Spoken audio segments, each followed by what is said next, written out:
자, 오늘장 키포인트 짚어보면서 미국 시장의 흐름까지도 살펴보도록 하겠습니다. 오늘장 키포인트 빅데이터 연구소 이상준 소장과 함께하겠습니다. 어서 오세요. 네, 안녕하세요. 네, 안녕하세요. 자, 오늘장에 우리가 관심을 가져야 될 키포인트 먼저 화면으로 확인해 보시죠. 자, 오늘장 키포인트는 바로 이겁니다. 바이오 급락의 나비 효과라고 선정을 해주셨어요. 자, 이 내용은 저희가 잠시 후에 살펴보도록 하겠고 일단 미국 시장의 움직임부터 한번 살펴볼게요. 뭔가 좀 머릿속이 요란해요. 금리가 네. 너무 많이 떨어졌고 우리나라 뭐 오늘 뭐 코로나 확진자는 1,000명이 넘어간다 그러니까 그러니까요. 마음이 심란하기도 하고 금리가 너무 많이 떨어졌다는 게 좀 찝찝하네요. 네. 국채 10년물 금리가 1.3%대로 떨어졌는데 이게 네. 2월 이후 처음이거든요. 근데 뭐 그 떨어졌던 이유가 우리가 이제 그 PMI를 보는데 보통은 제조 PMI가 시장에 영향을 많이 미치고 그렇죠. 서비스 PMI는 그렇게 영향을 많이 미치지 않거든요. 네네. 근데 서비스 PMI가 이제 뭐 그 60을 기록했는데 예상치가 63, 그럼 못 네네. 미쳤다 그러면서 그게 어떤 좀 그 빌미로 작용을 하는 것 같고 아무래도 이제 팬데믹의 특수성 때문에 서비스 그렇죠. PMI가 좀 관심을 받는 거죠. 그렇습니다. 네. 그러니까 미국 서비스업이 아무래도 거기다 영향을 많이 받으니까 그렇죠. 그런 네. 영향도 좀 있는 거였고요. 그 다우 운송 지수는 1%가 넘게 떨어졌어요. 경기에 민감한 쪽이 좀 약했고 그리고 중소형주 지수인 러셀 2000 지수는 1.2%가 떨어졌고 네. 그나마 이제 필라델피아 반도체 지수는 좀 덜 떨어졌는데 마이너스 0.2% 정도 됐고요.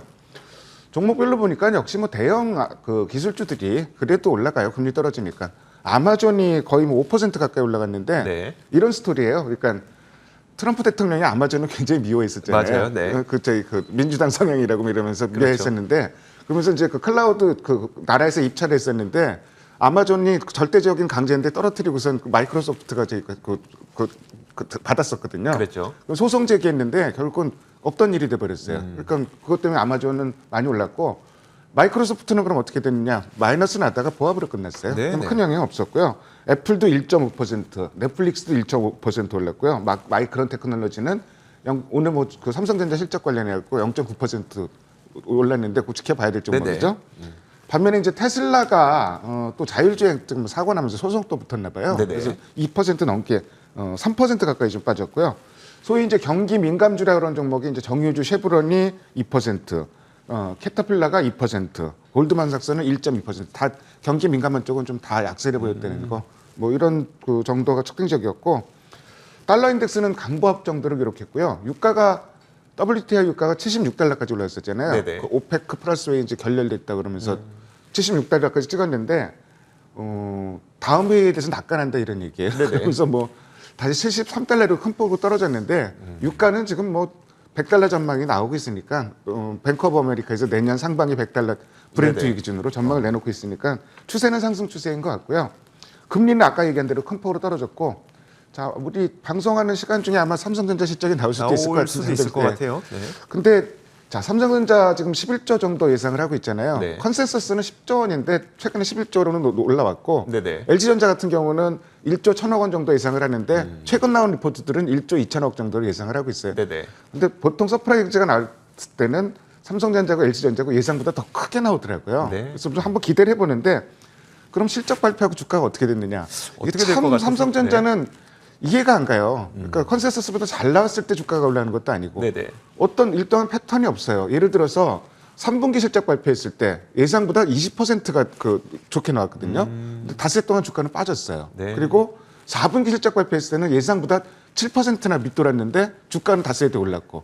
그래서 이게 판단하기 굉장히 어려워요. 우리나라 시장은. 네. 반면에 LG전자는 컨센서스보다 20% 이상 잘 나왔을 때는 주가가 올라갔어요. 이게 참 네네. 그런 모습도 좀 나오네요. 그래서 그런 흐름도 아무래도 같은 서프라이즈라면은 그것도 빅 서프라이즈라면은 주가에 대한 영향은 삼성전자보다는 LG전자가 좀 크지 않을까 한번 아하. 기대를 한번 해봅니다. 알겠습니다. 삼성전자가 오전에 나오고 LG전자가 오후쯤에 정확하게 몇 시인지는 잘 모르겠지만 시간은 안 정해졌죠. 네, LG전자가 또 오후에 나오니까 두 가지 기업 모두 다 오늘장 주목해 보시길 바라겠습니다.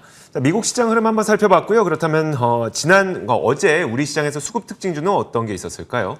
코스피 시장 보면은 기관 매수 탑5, 외국 매수 탑5가 네.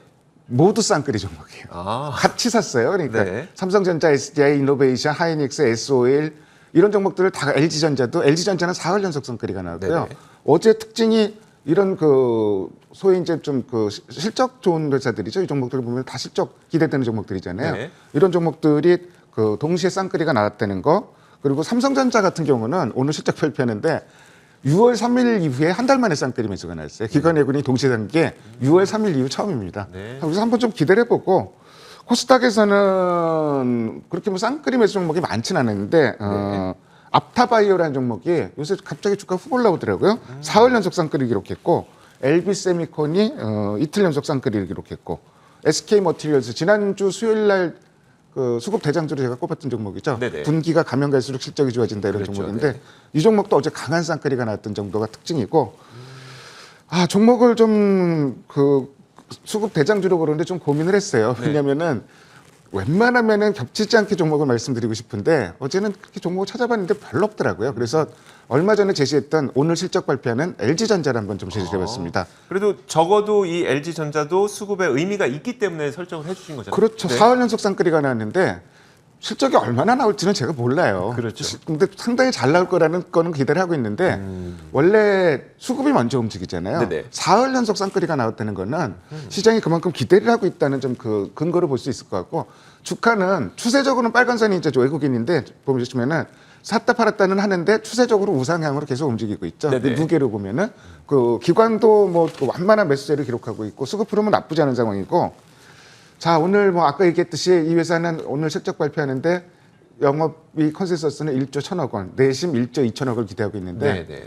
더 보는 사람도 많아요. 근데 한번 기대를 해볼게요. 네네. 그리고 뭐 성수기 효과로 이제 에어컨판도 잘 팔리는데 LG전자의 가장 큰 특징은 비싼 제품이 잘 팔린다예요. 그렇죠. 비싼 제품은 비싼 값을 한다 이런 인식이거든요. LG전자 뭐 TV라든지 뭐 냉장고라든지 비싸요. 비싼데 그 비싼 값을 한다고 시장에서 인정을 하는 거예요. 네네. 그래서 이익이 높게 나오죠. 이런 부분이 긍정적이고 또 스마트폰 사업 철수했다는 부분도 사실 주가에는 많이 반영은 안 됐어요. 네네. 지금 주가는 뭐 제가 처음에 LG전자 얼마 전에 제시했을 때 가격보다 조금 더 위인데 크게 반영은 안 된 것 같고 특히 그 전장 사업 부분이 네네. 아무래도 이제 하반기에 많이 좋아지지 않겠습니까? 그 부분은 그러니까요. 기대를 한번 좀 LG 마그나 출범한다는 거 그 기대를 해볼 만할 것 같고 또 한 가지 지표를 제가 좀 본 게 그러면 글로벌 가전회사나 전장회사에 비해서는 LG전자 위치는 어느 정도 된가? 네네. 싸요. 지금 그 글로벌 회사들, 글로벌 가전 전장회사들 PER을 한번 좀 그 조사를 해봤는데 네네. 2021년 예상 실적 기준입니다. 가장 낮은 게 LG전자예요. 그러네요. 그렇다면 뭐 여력이 있다고 봐야 될 것 같고 한 증권사 리포트가 나왔는데 뭐라고 하냐면은 걱정이 없다 이렇게 했어요.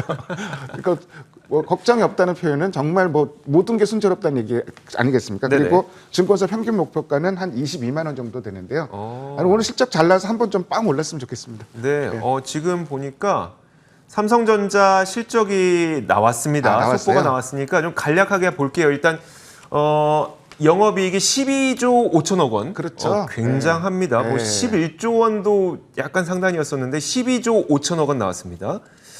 이 정도면은 거의 10% 이상의 서프라이즈를 기록한 거죠. 그렇죠. 네. 좋습니다. 거기에다가 일단 매출액은 52조 9,700억 원. 아닙니다. 제가 좀 숫자 잘못. 63조 원 나왔네요. 매출액이 63조 원 나왔고요. 영업이익이 12조 5천억 원 나왔습니다. 자, 일단 좀 어떻게 봐야 될까요? 그러니까 실적은 저도 한 12조 넘어갈 것 같은 생각이 들더라고요. 그래요? 11조 네, 막 부르니까. 근데 주가가 어떻게 움직일지는 굉장히 관심이 있고 다만 이전하고 틀릴 게 어저께 지금 저희 그 삼성전자가 한 달 만에 쌍끌이가 나왔다고 얘기했잖아요. 한번 좀 기대를 해보죠. 주가에 좀 반영이 되는지. 예. 일단은 뭐 그 빅 서프라이즈는 거 맞습니다. 네. LG전자도 실적 잘 났으면 좋겠네요. 그러니까요. 자, 저희가 그 삼성전자 실적 발표에 대해서는 잠시 후에 저희가 더 자세하게 연결해보는 시간을 갖도록 하겠습니다. 자, 그렇다면 지금 연결됐나요? 네. 연결됐다고 하니까 한번 들어보도록 하죠. 현대차증권 노근창 리서치센터장 전화 연결돼 있습니다. 안녕하세요. 예, 안녕하세요. 예, 네, 방금 실적 나왔는데 좀 느낌 어떠세요? 일단 저희 예상보다는 매출액이 좀 더 좋은 것 같아요. 네. 시장 컨센서스도 60조에서 61조 내에서 봤는데 네. 63조 매출 나온 거는 이제 메모리 반도체도 비성장이 저희 예상보다는 좀 더 많았던 것 같고요. 네.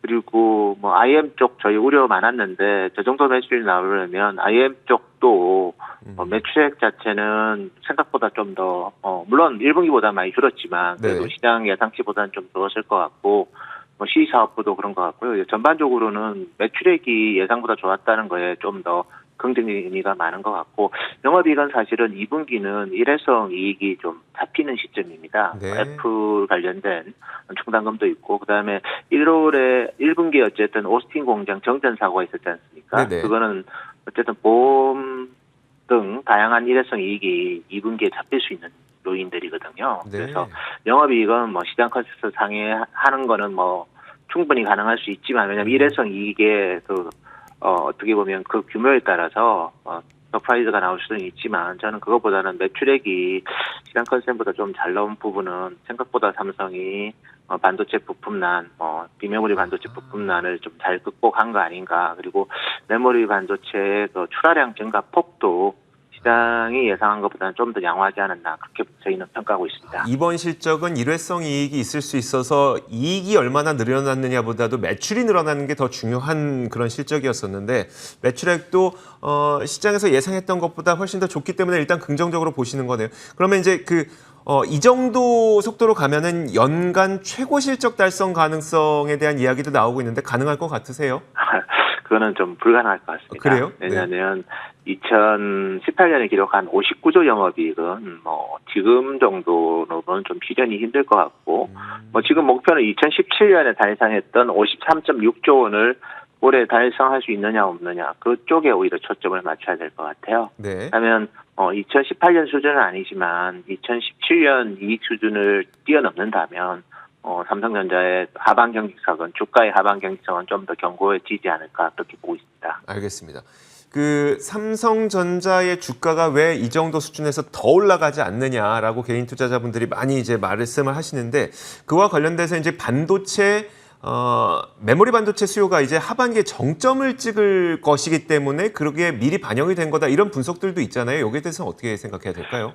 저희가 봤을 때는 서버가 워낙 디램 수요에 영향이 크다 보니까 특히 아마존이든 마이크로소프트든 그들이 재고를 좀 많이 가지고 있기 때문에 올 하반기 3분기가 아니더라도 내년 상반기 정도에는 올 하반기보다는 좀 악화될 가능성은 있습니다. 다만 기본적으로 DDR5든 새로운 기술 변화가 많기 때문에 좀 올 하반기보다 나쁘더라도 나쁜 폭 자체는 상당히 좀 완만할 것 같아요. 한마디로 말해서 내년에 상반기 이익이 하반기보다 줄더라도 소프트 랜딩할 가능성이 있다. 즉 주가의 하반 경직성은 상당히 지켜질 거다. 그렇게 말씀드릴 수 있을 것 같습니다. 그러면 좀 직관적으로 마지막 한 가지만 간단하게요.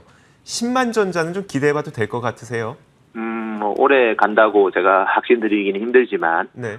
내년도도 그렇고, 내후년, 이제, 삼성전자가 매년 이제 5천 원 이상씩 북밸류가 올라가고 있습니다. 네. 그래서 2023년 북밸류는 5만 원이 넘을 거거든요. 그러면 2022년 하반기는 여러 가지로 다시 업황이 아주 빨리 반전할 것 같고요. 긍정적으로. 네. 그래서 2022년 하반기에는 한번 노려볼 만하지 않을까 그렇게 보고 있습니다. 네, 알겠습니다. 자, 지금까지 현대차증권 노근창 리서치센터장과 이야기 나눠봤습니다. 고맙습니다.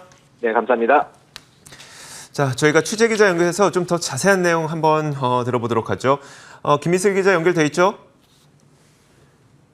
네, 삼성전자가 2분기 잠정 실적을 조금 전에 발표했는데 주춤했던 반도체 부문에서 좋은 성적을 낼 거란 시장 기대도 높았었어요. 여기에 대한 좀 자세한 실적 발표 내용을 짚어주시면요. 네, 삼성전자의 지난 2분기 실적은 매출 63조 원, 영업이익 12조 5천억 원으로 집계됐습니다.